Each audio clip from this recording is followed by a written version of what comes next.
Parfois, ce sont des choses apparemment insignifiantes qui te permettent de faire la différence dans la vie, dans ton travail et dans tout ce que tu fais au quotidien.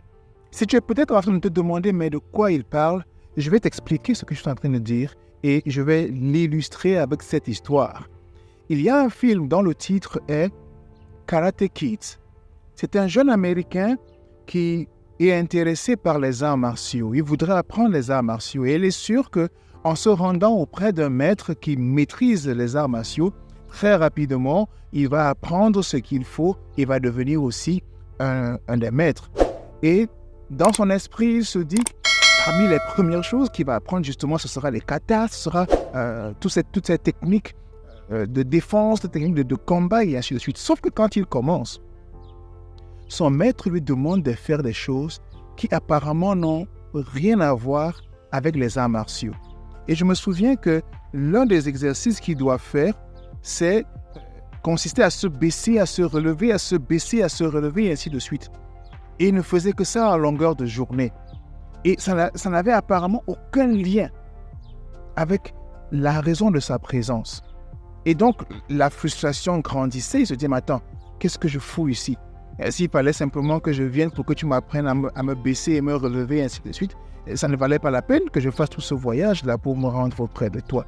Mais en réalité, cet exercice de se baisser et de se relever faisait déjà partie d'une stratégie de combat.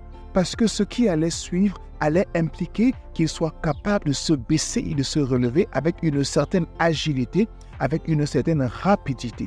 Mais lui, il ne voyait pas les choses comme ça au départ. Il a fallu l'œil d'un maître pour mieux comprendre. Et je crois qu'il y a une citation ou une phrase d'un auteur français. J'oublie un peu le nom. Peut-être c'est Corneille qui disait qu'il n'y a pour mieux voir que l'œil du maître. Parfois, pour mieux comprendre une situation, c'est le maître qui peut mieux comprendre parce qu'il sait le chemin qu'il y a à parcourir, parce qu'il sait la distance qu'il y a à parcourir et donc il sait quels sont les obstacles qu'il y a sur le chemin. Okay. Donc, parfois, nous, dans notre impatience, on veut avoir tout de suite et même parfois avant-hier. Et cette impatience, cette précipitation nous fait rater les opportunités que nous pouvons avoir. Parce que nous allons dire non, alors qu'il fallait justement dire oui et passer par une certaine difficulté, un certain challenge pour s'en sortir plus tard. Okay. Ce matin encore, je lisais une citation sur LinkedIn et la citation disait que les problèmes, il ne faut pas fuir les problèmes. Il ne faut pas s'éloigner des problèmes. Il faut aller en face des problèmes. Ça veut simplement dire que la solution ne vient pas à travers la fuite des challenges, mais la solution vient quand on accepte d'embrasser les challenges. La solution vient quand on accepte de faire face, parce que c'est ça qui nous fortifie.